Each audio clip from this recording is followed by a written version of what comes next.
d'otage de Koukal perpétré par un natif du département d'Ondolou a choqué au regard de la violence de l'acte.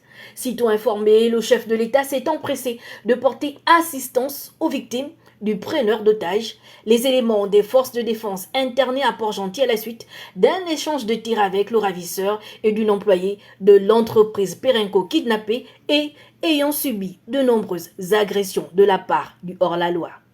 Il a tenu à venir rencontrer les victimes de cet événement. Il a ainsi pu faire la rencontre et exprimer son soutien et sa solidarité à l'une des otages qui a été pris par le forcené. L'a remercié pour le calme et la force dont elle a fait preuve. Après quoi, il est allé rencontrer des gendarmes qui sont intervenus, qui n'ont pas hésité à mettre leur vie en péril pour sauver les otages lors des différentes opérations qui se sont menées ce week-end. L'événement est dramatique et le chef de l'État ne saurait rester indifférent et a exprimé ici sa solidarité aux victimes de cet acte incompréhensible. Je suis venu parce que ce qui est arrivé, il ne faut plus que ça se reproduise. Vous voulez vraiment être au courant. Je voulais m'assurer qu'elle allait bien. Et il fallait que la vérité sorte. Pour la victime, l'expérience est traumatisante. Elle a eu la vie sauve grâce à la dextérité des éléments de force de défense. J'ai vu un monsieur qui est venu en courant avec une arme à la main.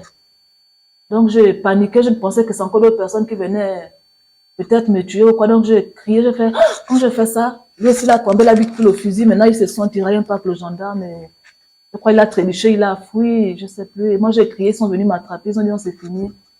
Les gendarmes m'ont dit non. Dans la forêt, ils étaient devant moi, ils me faisaient signe, mais moi je ne voyais pas. J'avais les yeux ouverts, mais je n'étais plus là parce que l'endroit où j'étais, je ne savais pas qu'on devait me retrouver là-bas.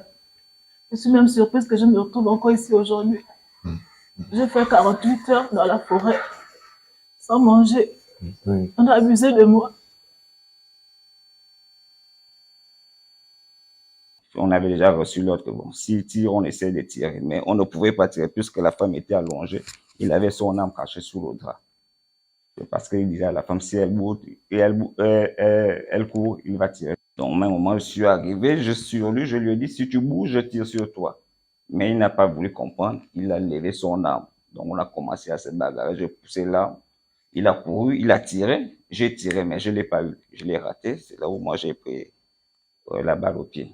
Hein? C'est à partir de là on a réussi à sauver la dame. Parce que la dame a été évacuée au même moment que moi ici. La prise d'otage de Koukal dans la zone pétrolifère d'Ondolou est une action inexplicable. Tout en regrettant la perte en vie humaine, une enquête a tout de même été ouverte pour déterminer les responsabilités.